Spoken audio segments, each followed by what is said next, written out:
Можно? Уважаемые кыргызстанцы, 23 июля состоятся совсем не рядовые выборы президента. Нам предстоит решить судьбу Кыргызстана, возможно, на целые десятилетия вперед. Дело в том, что за последние 15 лет стараниями окружения первого и второго президентов в нашей стране пустил глубокие корни уродливый режим семейного правления. Если избиратели позволят этому призраку из прошлого остаться еще на 5 лет, то к следующим президентским выборам у нас вырастет уже целое поколение молодежи, даже не представляющее, что такое свободная жизнь и демократия. Дорогие избиратели, сегодня в Кыргызстане вновь есть сила, способная взять на себя ответственность за будущее страны, предложить людям новую идею и новую надежду. Эта сила мы с вами. Это сила народ Кыргызстана, который хочет жить в стране, где уважаются права простых людей, где чиновники и милиция не издеваются над гражданами, не обманывают, не обворовывают, не запугивают, а наоборот защищают их, где государство заботится о пенсионерах постоянно, а не только когда президенту нужны голоса на выборах, где государство создает условия для роста промышленности и сельского хозяйства, где государство открывает перед малообеспеченными детьми, а также инвалидами перспективу получить хорошее образование и прилично зарабатывать, где в почете и уважении вновь станут честность, порядочность и профессионализм, где кумирами детей и подростков будут не коррупционеры с бандитами, а замечательные ученые, врачи, учителя и инженеры, успешные крестьяне, рабочие и строители. Ничего этого у нас, к сожалению, сегодня нет. Народ Кыргызстана уже понял, что при нынешней власти у нас могут процветать лишь такие явления, как коррупция, беззаконие, насилие и криминал. Судьба предоставляла Кыргызстану хорошие шансы стать успешной страной. Многое дал нам бывший Советский Союз. Затем мы получили независимость. Но у тогдашнего президента Аскара Акаева не было силы воли и опыта. Он жаждал власти, но не знал, что не делать с нею. Он собрал в своих руках огромные полномочия, но страной руководили его жена и его дети. Уникальный шанс выпал на долю Курманбека Бакиева в 2005 году. Все мы, и я в том числе, возлагали на него огромные надежды. К сожалению, не получилось. Не могу сказать, что нынешний президент ничего не делает. Он старается, но не может. Внешне он демонстрирует уверенность, но на самом деле он оказался беспомощным. Как и Акаев, он набирает кредиты, но не говорит честно, что расплачиваться придется нашим детям. Как и Акаев, он обещает изменить страну, но ничего не делает в реальности. Как и Акаев, он, к сожалению, оказался под громадным влиянием членов своей семьи. Народ не обманешь. Слова близких родственников имеют для президента больший вес, чем мнение авторитетных специалистов и членов правительства. Народ Кыргызстана устал от пустых обещаний, разочаровался в политике, ведущей к углублению межрегионального деления, а поэтому не верит в реальность так называемого нового президентского курса, в котором, кроме общих слов, кстати, нет ни одного конкретного пункта. Как кандидат в президенты от объединенной оппозиции я осознаю свой долг и чувствую в себе силы исправить ситуацию. Став президентом Кыргызстана, предстоящие 5 лет я буду решать следующие задачи. Первое – это очищение власти от лжи, от коррупции, от беззакония. Я хочу доказать, что власть в Кыргызстане может быть честной и скромной, что Кыргызстан может стать страной, где уважаются права простого человека, где государство служит народу, где рядовой гражданин может найти правду и справедливость. Вторая задача – это повышение уровня кыргызстанцев. Бытность примером, я не успел завершить многое из задуманных планов, но Кыргызстан может восстановить свой промышленный и сельскохозяйственный потенциал, может стать туристическим центром для всей Центральной Азии и даже для всего мира, обеспечить свой народ всем необходимым. И третья наша задача – формирование новой прогрессивной идеологии будущего. Мы предлагаем народу Кыргызстана объединяющую идею общенародного движения. Вместе мы можем, потому что без поддержки народа ни один, даже самый сильный и честный президент не в состоянии поднять страну на ноги. Наше главное отличие от действующей власти в том, что мы не лжем, мы говорим правду. Профессиональные специалисты из моей команды имеют четкий план действий по реформе госуправления, подъему экономику, усилению социальной защиты малоимущих, формированию идеологии, развитию образования, здравоохранения, культуры и спорта. Сразу после победы на выборах мы подключим к нашей работе всех желающих кыргызстанцев, всех, кто хочет лучшего будущего для нашей страны. В первую очередь, я хотел бы однозначно сказать, что мы, конечно же, не кровожадные мстители. Мы обязательно очистим власть от лжи и коррупции, но сделаем это вместе с вами, мирным путем. Мы хотим мира и стабильности. Мы изгоним воров из власти, но дадим возможность лицам из окружения первого и второго президентов публично покаяться перед народом. Тем из них, кто добровольно вернет бюджету, народу, деньги и имущество, наворованные за счет коррупции и близких отношений с главой государства, мы дадим возможность и дальше трудиться, но, конечно же, не на госслужбе. Мы знаем, как искоренить коррупцию и беззаконие. Мы передадим гражданскому обществу главенствующую роль и существенные полномочия в борьбе с этим злом. Создадим систему тотального гражданского контроля над властью. В центре на местах будут образованы комитеты гражданского контроля, которые будут контролировать деятельность всех органов госвласти. Перед ними станут отчитываться все чиновники, включая руководителей милиции, прокуратуры, налоговой и таможенной служб. Я не собираюсь становиться ханом вместо президента и, подобно некоторым, допускать к управлению государством своих близких родственников. Вопросы госуправления я буду обсуждать не со своей семьей, а с членами создаваемого мной Координационного совета. Кроме премьер-министра, Төряга Жоркнеша, главы судебной ветви власти, сюда войдут представители регионов и гражданского общества. Членами этого совета я намерен проводить обсуждение всех важнейших вопросов развития страны, проекты законов и, конечно же, указы о кадровых назначениях.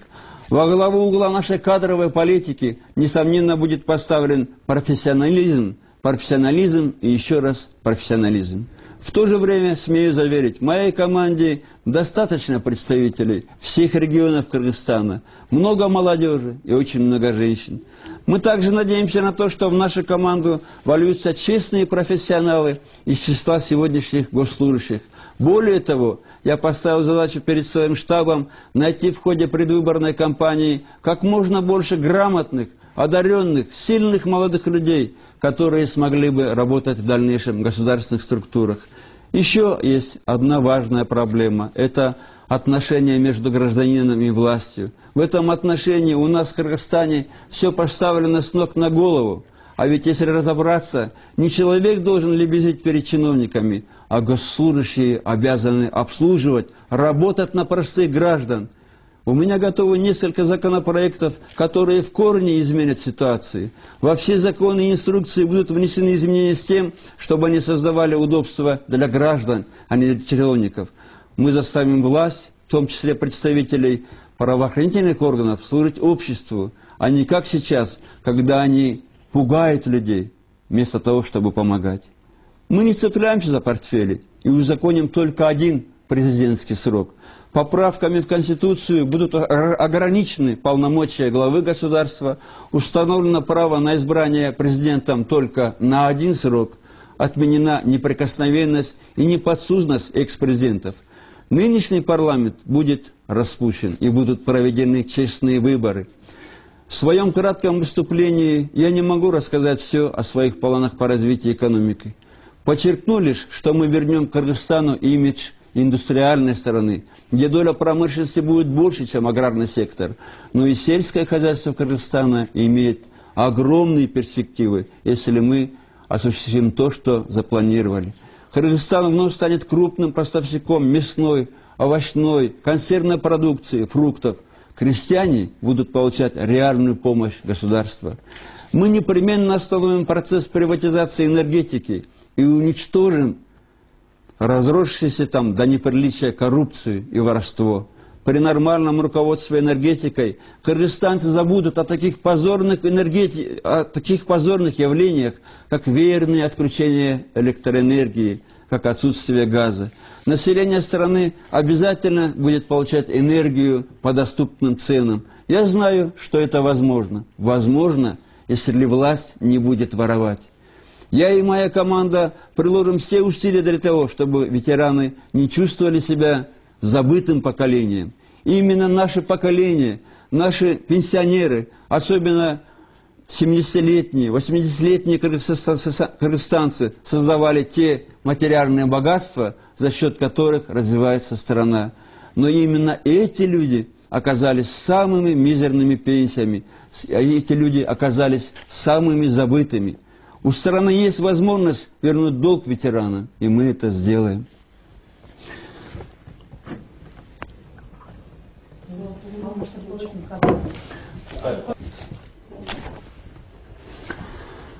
У страны есть возможность вернуть долг ветеранам, и мы это сделаем. Пока, к сожалению, я не могу обещать, что наши пенсионеры смогут путешествовать по всему миру, как пенсионеры европейских стран, как их американские, японские, европейские коллеги. Но добиться того, чтобы престарелые люди не экономили на еде ради приобретения лекарств, этого мы добьемся. В течение 6 месяцев после вступления в должность президента я и мое правительство доведем средний размер пенсии по возрасту и пособия инвалидам до прожиточного минимума. Сегодня это 3500 сомов. Будет предусмотрено также регулярное индексирование пенсий, стипендий, пособий с учетом инфляции, увеличены госрасходы на защиту детей, малоимущих семей и инвалидов. Создана будет государственная ипотечная корпорация, которая будет выделять кредиты малообеспеченным семьям сроком до 30 лет. Мы сделаем это, мы обязательно это сделаем. Мы хотим, чтобы Кыргызстан стал страной счастья. Да, нам трудно, но мы молодая страна, мы сильные, мы будем едины, а потому у нас все впереди. Будущее за нами. Мы изгоним воров из власти, и вместе мы можем все. Уважаемые сограждане, в народе набирает силу идея освобождения от режима семейного правления. Это заставляет грязных людей идти на грязные меры по дискредитации единого кандидата от оппозиции. Распространяет ложь о моем якобы многоженстве, зная, что в отличие от некоторых руководителей страны, у меня одна единственная супруга, с которой мы живем в согласии 3-й десяток лет. Ситуации с неожиданным недомоганием по непонятным причинам перед одной из встреч в Жалабатской области подконтрольные властям средства массовой информации преподнесли таким образом, будто кандидат в президенты прибыл на встречу с избирателями в абсолютно нетрезвом состоянии. Ложь. Любой нормальный человек понимает, что ни один политик не пойдет на такое в глубоко религиозном регионе. В свое время, когда широкое распространение в стране получили слухи о том, что наш президент умер в Германии, я по просьбе тогдашнего главы администрации президента Медет Чакановича Садаркулова поехал в Германию, провел после приезда пресс-конференцию и положил конец этим слухам. Чудовищным слухам. А теперь клеветники Белого дома готовят новые порции лжи в отношении меня. Имена их и мне известны, но за 16 лет в политике я ни разу не судился с журналистами. Раньше эти люди с удовольствием обслуживали Акаева, теперь они обслуживают новую семейку. Бог им судья, Бог им судья. Но все это еще больше убеждает нас в неизбежности краха нынешнего режима. Мы не боимся их. Это они испугались, что оппозиция впервые вышла на выборы с единым кандидатом. Это их пугает наличие у нас четкой, реальной и продуманной программы. Они пытаются срывать мои встречи с избирателями. Они боятся правды. Они боятся нас. Поэтому их время прошло. Государство и чиновники должны работать на простых граждан, а не на семью президента. Мы сможем это обеспечить, когда устраним режим семейного правления. Вместе мы можем все. Все эти вопросы предстоит решить народу Кыргызстана уже 23 июля на президентских выборах.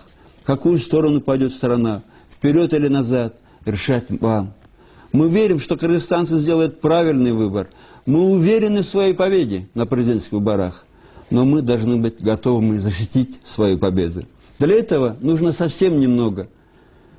Я понимаю, это очень трудно. Надо перебороть себя. Надо просто перебороть себя. Перебороть свой страх. Знаю, многим из вас угрожает. Но поверьте, как только вы сделаете свой выбор, все эти страхи улетучатся сами собой. Этому нам учат все священные книги, и Коран, и Библия. Всевышний поддержит нас, если мы пойдем дорогой правды и справедливости. Вы сразу поймете, что тот страх на вас нагоняют жалкие люди. Это сегодня они хорошо пригрелись. Им кажется, что они крутые. Но присмотритесь, это грязные воры. От них несет зловонием лжи и обмана. Они не хотят покидать эту грязную лужу, но не хотят отпускать и нас с вами от этой грязи. Это только на первый взгляд они грозные и всемогущие. Ерунда. Это всего лишь грязь. Это всего лишь подлая, зловонная грязь и ложь. Посмейтесь над ними, идите вперед в своей мечте. Ничего они не сделают, если мы будем вместе. Кыргызстан обязательно будет процветающей страной. И сделаем с таким его мы с вами вместе. Вместе мы можем все. Sen ошону карагын. Хорошо, жазып бериңиз, карайбыз, жазып бериңиз анычы. Жазсын, карайбыз, биз жазса карайбыз. Өткөндө бир жазганбыз. Жазып беребиз керек болсун. И аны капкачан жазып берген уже караган жоксуңар. Ну, Кудай бар, 25 миң калды. 25 миң калды. Кудай бар алтыным. Эчтеке кыла албайсыңар, Кудай бар. Сазайыңарды беребиз, Кудай буйрса. Bir jeri kalıppan da aç, bir jeri kalıppan. Siz programmаңызды айтпайсыз. Ayttım programmanı үй bölөлүк башкарууну жоготуу. Кыргызстан үй bölөнүн кулу болбош керек. Детально айтып берейинби? Максим эмне урдады? Башка семнерди айтып берейинби детально казаранда? Айтып берем, пожалуйста. Сиз программаңызды айтыңыз деп атпайм. Мына кодекстеги талаптарды алып карайлы. Менин программамды ачып көргүлө. Үй bölөлүк башкарууну жоготуу менин программам. Бул Бектин программасы. Это моя программа. Кыргызстанды 2005 жыл чыгарганбыз, үй bölөлүк башкарууну жоготолук деп. Это моя программа ушу. Мына окусаңыз, көз окуйлук текстиңизди мына. Кана жана тоорусуңар. Так он меня не рванул, конечно. Инем, урушпай эле кол. Жакпай калса чип салгыла чыгарбай эле. Мен айтып атпайм. Чыгарбай эле кол. Мен эскертип атам сизге алмаз. Рахмат алтыным. Бирок менин программа ушул. Үй bölөлүк башкарууну чыгартты да. Мен убагында Аскар Акачы ошон үчүн көчүп кетип кем. Анткени Аскары да башкары. Урматтуу кыргызстандыктар. 23-июлда өзгөчө президенттик шайлоо болгону турат. Бул шайлоодо өлкөнүн келечеги чечилет. Себеби акыркы 15 жылдын ичинде эки президенттин жакындарынын аракети менен үй bölөлүк башкаруу коркунучтуу кулачын жайды. Эгерде шайлоочулар бул баланы дагы бир 5 жылга калтырса, анда эмки муундар эркин жашоо жана демократия дегенди билбей калышы мүмкүн. Ошондуктан урматтуу шайлоочулар, бүгүнкү күндө Кыргызстанда өлкөнүн келечегин өз мойнуна алып, элге жаңы идея менен, жаңы үмүттөрдү сунуштаган күч бар. Бул күч сиздер менен биз. Бул күч карапайым элдин укуктары корголгон өлкөдө жашоону каалаган Кыргызстандын эли. Ал өлкөдө чиновниктер менен милиция атууларды мазактап алдабайт, уурдап коркутпайт, тескерисинче аларды коргойт. Ал өлкөдө пенсионерлерге шайлоонун алдында гана эмес, ар дайым кам көрүлөт. Ал өлкөдө өнөр жай менен айыл чарбанын өнүгүшүнө шарт түзүлөт. Ал өлкөдө аз камсыз болгон балдардын, майыптардын билим алуусуна жана жакшы иш менен камсыз болушуна жол ачылып берилет. Ал өлкөдө чынчылдык, ак ниеттүүлүк жана профессионалдуулук жогору бааланат. Ал жакта балдардын күмүлөлөрү болуп, коррупционерлер менен бандиттер эмес, эң мыкты окумуштуулар, врачтар, мугалимдер жана инженерлер, ишикин ийгилик коштогон дыйкандар, жумушчулар жана курушчулар саналат. Тилекке каршы бизде булардын бири дагы жок бүгүн. Бул бийликтин тушунда коррупция, мыйсамсыздык, зордук зомбулук менен криминал сыяктуу гана көрүнүштөр гүлдүп өсөрөн элибиздин көзү жетти. Кыргызстандын өнүккөн өлкө болуусуна тагдыр буга чейин мүмкүнчүлүктөрдү берген. Биз мурдагы Советтер Союзунан көп жакшы нерселерди алдык. Кийин эмгек келди. Бирок ал эгемендүүлүктү биринчи президентибиз Аскар Акаев тажрыйбасы дагы, эрки дагы жок болуп пайдаланган балды эл үчүн. Өз колуна болгон укуктарды топтоп алды, бирок өлкөнү өзү эмес, анын аялы жана балдары башкарып калды.